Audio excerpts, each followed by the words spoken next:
first in Inside Edition investigation into the International Churches of Christ.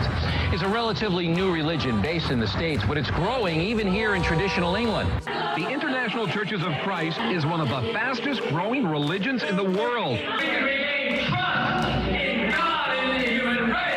McKean has vowed to evangelize the world in just one generation, but many members have fled the church, charging deception, manipulation, and mind control. They all accuse the church of using deceit, harassment, and intimidation to attract more and more members. So producer Rich Slansker, carrying a hidden camera, joined the church in New York City. Is there anything when it comes to sexual morality that's on your conscience that you would have done? Like I said, like reality or sexual. No.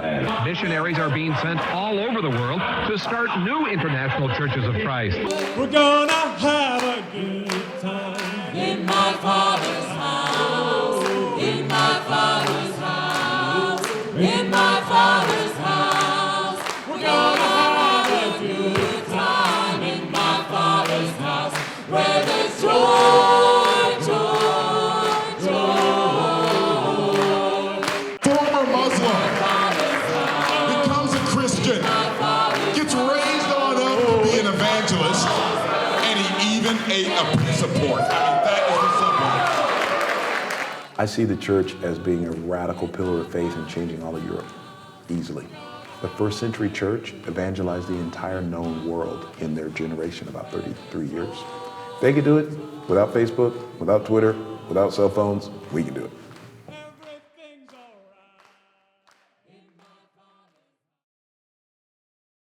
We've been accused of, there have been people, well, I can't think of an exact thing I've read, but I know there have been individuals that have said, a friend said this, or someone said this. You guys are, you're manipulative. Oh yeah, that's what it's been said about. We've been called love bombers. You guys just love people too much, and you persuade them to join your church. Can you imagine this? You don't have to get up for work anymore. There's no more mortgage payment. There's no more traffic. There's no more tube strikes. There's this new concept, the good news about hell. It's terminal. You go to hell for a little bit, and then all of a sudden you're destroyed. I'm not going to debate this, but what I will tell you is there is one good thing about hell. Only one piece of good news. Here's the good news. You don't have to go there. That is the only good news. I was involved with every kind of physical, sexual impurity that can be imagined, things that are shameful to even mention. You are to be commended in the Lord for your faith. Then I started coming to the church and seeing people talking about these uncomfortable subjects, and I went, whoa, and yet they weren't judged. A very beautiful person. She's our sister, and she's my girlfriend. Her name is Danielle. There have been people that have not found our teachings acceptable. I'm a very insecure person. I'm afraid of being hurt. I'm afraid of showing the real me. I'm afraid of being rejected.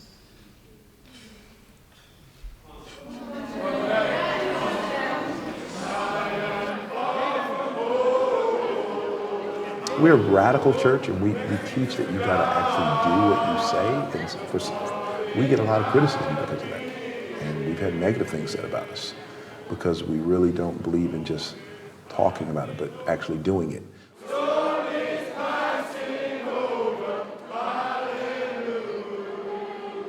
However, the Bible teaches there's only two religions, the right one and the wrong one. And I think we apply that with certain principles, but we get afraid to apply that with religion because it's sensitive.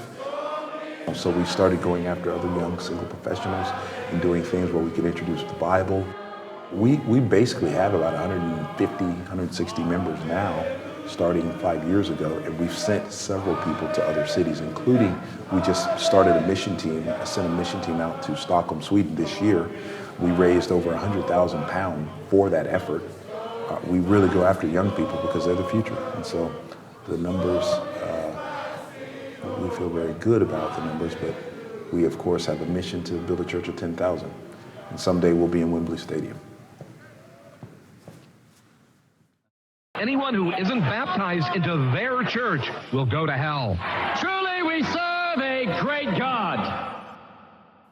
Yes, we will gather at the river, the beautiful river. Gather with you, saints, at the river that flows by the throne of God.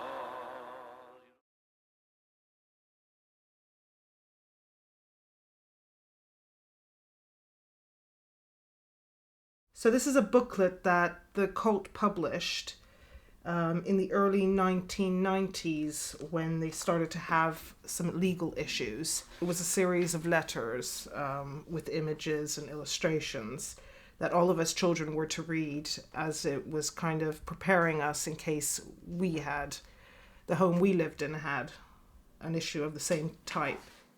The Children of God began in 1968. It was founded by a man named David Berg, who was formerly an evangelical preacher. David Berg attracted his followers because he had quite an unusual take on Christianity, in the sense that he believed that true Christians should go back to living the way the first Christians did. So he believed in communal living, he believed in 100% dedication to the cause, sacrificing and doing whatever it took. So at the beginning, the belief system was quite normal. As he became more powerful and recruited more members, the doctrines started to become crazy. So he then moved even further after that and decided that all of his members needed to show love to all of the other members in the cult. So he implemented a new law called the Law of Love, which meant anything done in love was pure and was right. Unfortunately, this extended to the children as well. As is often the case in cults, what starts out seeming relatively normal gets worse and worse and darker. God now only has one law, the law of love, to love God with all your heart and your neighbor as yourself. The purpose of the ideology is to separate thinking from feeling. They're not letting you think about your feelings. Once you're in, how they brainwash you and keep you in, that follows very clear patterns that we can look at. Well, I see cult leaders as being basically psychopaths, that it's a fear-based system led by a charismatic and authoritarian leader or leadership group. They have a combination of this charisma, which is necessary if you're going to get followers. They have extremely high needs for control, they're frightening, they're bullies in essence. And this is T.B. Joshua. Now I put him up because I think this is a really growing thing. He is a Pentecostal minister from, I think, Nigeria, the kind of happy, clappy churches. There may well be some of those that are not cultic, but there's a lot that are, and they're growing, and they're not just going after African folks. I'm getting, British-born white people coming who've been really harmed by these groups. There are sports cults, martial arts cults, there's a running cult I've heard of. There are many yoga-based cults. Again, doesn't mean that all religion is bad, or all politics is bad, or all yoga is bad. It's just that the leaders happen upon that particular form that they can use. And then they use it in this highly controlling and bullying way. The structure of the cult is principally there to isolate, and each layer kind of protects the secrets of the one further in, and also protects the people on the inside in a way from the reality of the outside world. The atmosphere was very tense. You couldn't trust anyone because all the children were told that they needed to report on the other children if they did anything wrong. So there were no real friendships that could be formed, so to speak. because there was that element of distrust and betrayal that was very much encouraged by the adults. And there's no private space and there's kind of no public space where you can discuss things openly. You're just shoved together, but yet you can't trust the other people in the group. What you'll find in cults is that relationships with family, parents, your children, your spouse, your girlfriend, or with close friends, all of those are controlled in a cult. There's going to be a lot of obstacles put in your way if you're trying to have an actual close attachment relationship to somebody else. Your primary attachment has to be to the leader. Our producer was told that his parents, the Pope, and even Mother Teresa would go to hell if they didn't join the International Churches of Christ. According to what we've heard, what's going to happen to Mother Teresa?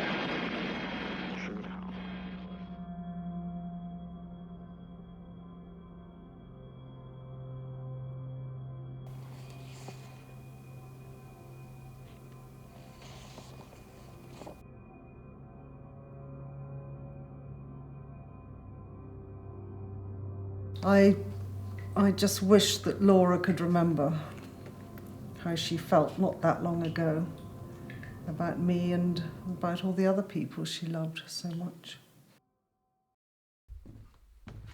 This was all a very, very slow, gradual process. I was at this point beginning to get quite panicky. It was really like treading on eggshells, and the closeness. You know, I felt part of her was still really close to me.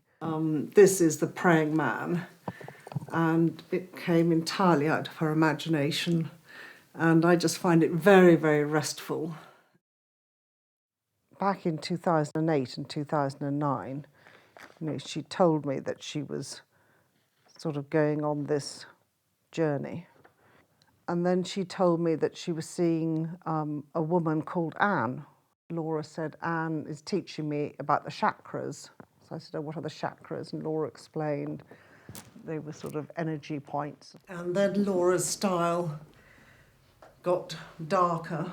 I found this picture, I found it dark, but I found it mesmerizing. As you can see, there is a huge change in where her imagination is taking her. She told me that they had 3-hour sessions, and she said that she was going to work through the heart and probably separate the heart from the head. And I think she's trapped in a psychological prison, and she's not even aware of it. So slowly you're going to be drawn away from your pre-existing attachment relationships, and you're going to be drawn towards the group. The fear is coming from the group, and it's not a good thing to go to the source of fear to get your comfort. You're walking towards the fear. And when we do that, we go into a state of kind of chronic trauma. That state of chronic trauma causes us to dissociate. And dissociation, simply put, is when we're not able to think about our feelings. And in fact, then, in that kind of gap, the group or the leader can insert their own ideological explanations for your feelings. As far as I can gather, most cults work the same, that, you know, you isolate people and you put fear into them so that they develop phobias which make them scared to leave. We believe that the words spoken today are going to be from God's Word. I really believe this is just the beginning. Amen? But the person who's just come out of something, their mind is just spinning. They don't know what they've come out of. They've come out into the world where they're not prepared. You know, if they've been born in the cult, they may have had very little experience with the outside world. And in fact, we see very high rates of suicide and drug and alcohol problems. So about 4 years after I left the cult, I was feeling extremely depressed and very suicidal and just had lost all hope really in the future. And I was on my way home from work one day when I got off at this station, intending to throw myself in front of the next train. And luckily a lady got off the train and asked me if I was okay, and that kind of shook me out of the state I was in. I was just completely in a state of shock and just really somewhere else in my mind. I don't believe there's any law in the UK that prevents religious groups from using religion and spirituality to control their members. There are laws about just about everything else to protect people, especially people who are vulnerable. And I consider everyone who's in a cultic environment to be vulnerable because they're not thinking for themselves. They are thinking what they're being told to think. I hope Laura will come back. I was 60 in August, and I just prayed for Laura to be with me on my 60th birthday. And I keep going because I have hope, but the longer it is, the more, the worse it gets actually, and hope becomes harder to hold on to. I don't think anyone is beyond being brainwashed and recruited into a cult. I think the people who think that they're safe are actually more at risk because they're not aware to what's going on around them. All the studies that are coming out show that these young people are coming from a great variety of backgrounds. But unless we understand the methods and the mechanics of how these groups operate, we too can become recruited. I think 14 years on, I finally got to quite a happy place in my life and accepted the past for what it was, and I'm able to kind of move on and not forget it ever happened, but learn to live with the fact that it happened.